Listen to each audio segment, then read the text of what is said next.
In Antarctica, a group of scientists are drilling the ice to get core samples as the drill goes down.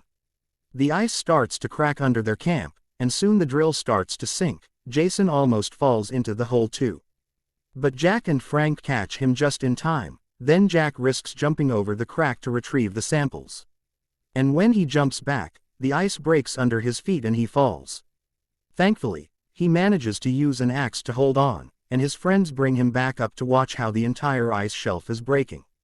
Sometime later, Jack attends the UN conference on global warming in New Delhi to tell all the world leaders that the Earth will go through a new ice age, which will freeze everything on the planet. When the politicians ask how much time is left, Jack explains that it may take some centuries, but if they don't stop using fossil fuels soon, their grandchildren will face the consequences. Unfortunately, the politicians out this would cost lots of money and call Jack's speech sensationalist claims. Outside the building, people are protesting against climate change and a reporter comments on the snow which never happened in this area before and is sending the city into chaos. After the conference, Jack meets Terry who works for the National Oceanic and Atmospheric Administration. Terry agrees with Jack's points and they leave together to share theories. A few days later at Terry's monitoring station in Scotland. An employee notices that a buoy is showing a huge temperature drop, but his coworker just thinks a strong wave must have knocked it about. When Terry comes back, they don't tell him about it. In Japan, it seems to be a normal, rainy day when suddenly huge hailstones start falling from the sky, destroying vehicles and buildings, and even killing a few people. In the USA, reports about Hurricane Lenny have taken weather experts by surprise. This is the strongest hurricane ever recorded and is killing hundreds of people. At the International Space Station, the astronauts are shocked to notice unusual, gigantic storms forming in the Earth's sky. Meanwhile, Sam is flying to New York with his friend Brian and his crush Laura. Sam is afraid of flying and he only gets even more nervous when the plane enters the huge storm which causes it to shake. Suddenly, the pilot announces they'll go through some turbulence, so everyone fastens their seat belts and holds tight as the shaking gets worse and bags begin falling all over the quarter. Thankfully, it doesn't last long and Sam realizes he's holding Laura's hand, so he has to let go. When they make it to New York, they're surprised to see a large group of birds flying west, almost as if they were escaping from something. In fact, animals in farms and zoos are also behaving strangely as if they were afraid. Sam and his friends go to the competition and do quite well, but Sam can't help noticing that a boy from another school called JD keeps on flirting with Laura. Later in the monitoring station, Terry finally notices the buoy registering the drop in ocean temperature. The employee tells him what he saw the other day, but they soon discover multiple bullies are sending the same report, meaning it's not a malfunction. Terry decides to call Jack and tell him his theory is occurring at a great speed, which hasn't happened since the last ice age 10,000 years ago.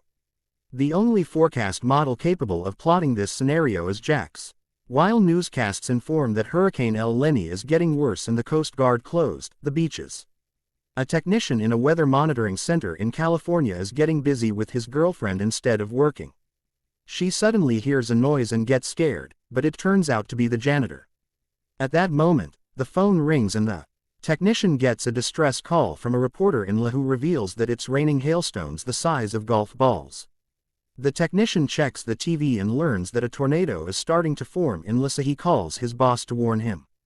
The man goes outside and discovers the tornado is bigger than average. Back to Jack. He and his co-workers watch the reports of the news helicopters which are filming how several tornadoes are forming very quickly around La and destroying everything in their path. People panic and try to get away, but even large vehicles are blown away and soon buildings start to crumble too.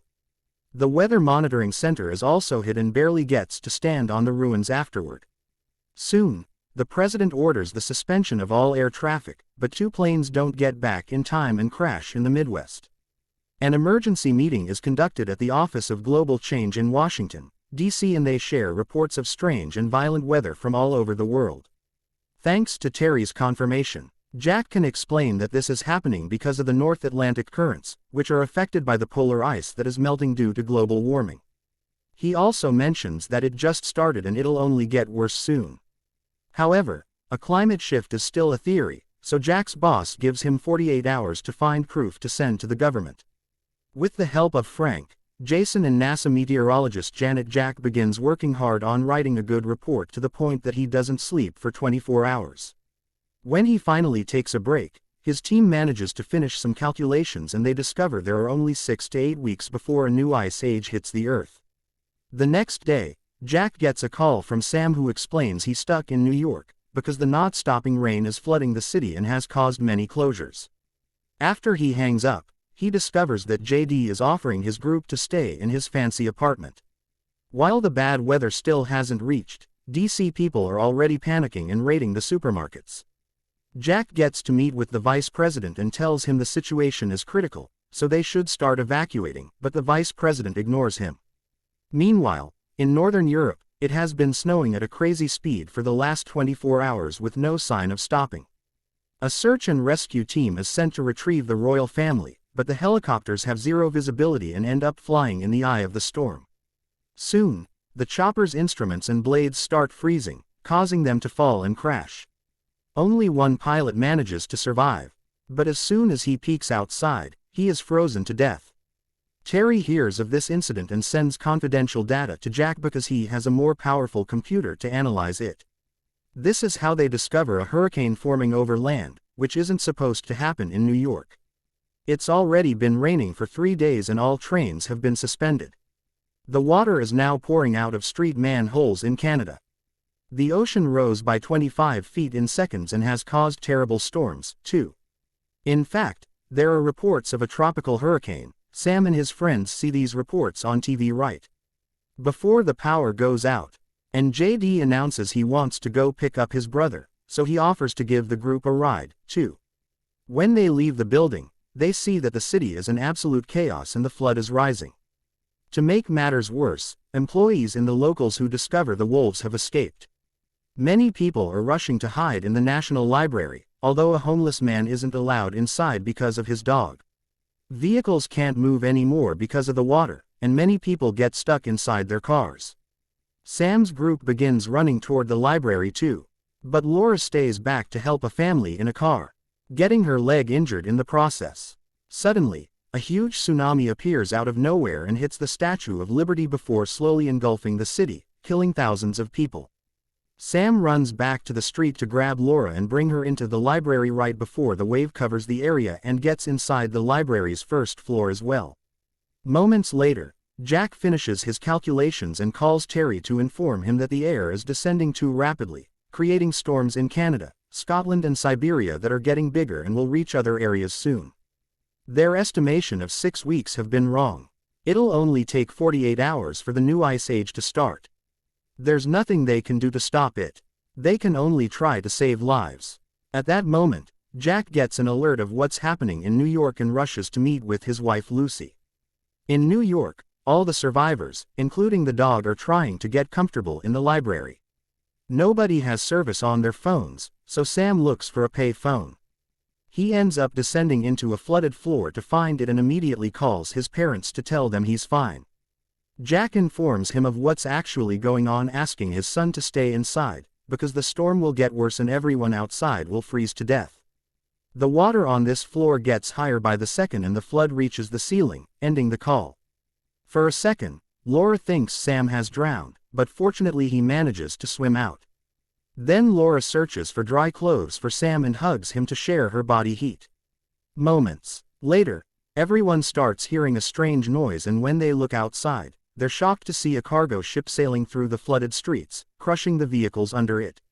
Meanwhile, Jack decides he'll go to New York to save his son, regardless of the danger. His boss knows he can't stop him. But first he asked him to try with the government again, because this time they have a meeting with the president himself. During the meeting, Jack makes an impressive presentation and suggests that people in the north should go as south as possible, perhaps even to Mexico. The vice president again disapproves of everything Jack says, but this time he's quickly scolded by the president's team for not having paid attention to this when he should have to make the plan easier. Jack writes a line on the USA map of all the people that can still be evacuated and explains that, sadly, it's too late for those far away, because anyone entering the area will freeze. After Jack leaves, the vice president tries to protest against evacuation again, but the president ignores him and approves Jack's plan. Back in Terry Station, the building loses power, and the team decides to drink because they don't think they'll be rescued. In New York, the library is out of power, too. The homeless man notices the flood has frozen and people are using the chance to walk on the ice to head south. So the survivors in the library start getting ready to do the same. Sam tries to stop them by informing them of what Jack said, but most people ignore him and they leave anyway. Only a small group stays behind, and because the temperature is falling so fast, they have no choice but to start burning books to warm the place up. They also break the vending machines to get access to some food and use the carpets as blankets outside the city. People are suffering from the cold and regret having left the library. Some of them are starting to die as well. In the meantime, Mexico closes its borders because it can't handle any more American refugees. All the roads are stuck in a traffic jam, so the people start crossing the river to reach Mexico as illegal immigrants. A few hours later, the traffic finally starts moving again because the American president has reached a deal. He'll forgive all Latin American debt in exchange for opening the borders. In a hospital in D.C., Lucy is reading to one of her patients. When she gets some bad news, people panicked and escaped, so there are no ambulances left. A coworker says there's a policeman with a snow plow that can help, but the patient can't be moved in anything but an ambulance. Lucy tells her coworker to leave while she stays with the child to wait for proper help. Back to Jack, he's surprised to get help from Frank and Jason to go rescue Sam. Using the science equipment made for Antarctica, they cross the frozen lands in their truck, but eventually the vehicle hits a roadblock. Now they have no choice but to continue on foot using the snowshoes and staying connected with a rope. They manage to walk consistently for a few hours, but they don't know what they're stepping on because of the snow. And at one point they walk on top of a building. The glass breaks and Frank immediately falls in, dragging the others down with him. Jack manages to stop the fall with his axe again, but the glass under him is starting to crack as well. First, Frank cuts the end of the rope to release their main supplies bag, but this isn't enough, so Frank cuts his rope as well. His friends yell for him as Frank falls to his death. Afterward, Jack and Jason put up a tent to spend the night. In the hospital, an ambulance finally arrives to pick up Lucy and the patient. At the White House, the president is also evacuated, but moments later, the vice president receives news that the president got caught in the storm and didn't make it. In the International Space Station, the astronauts see how a huge cloud is covering the planet and take some images to send to Janet.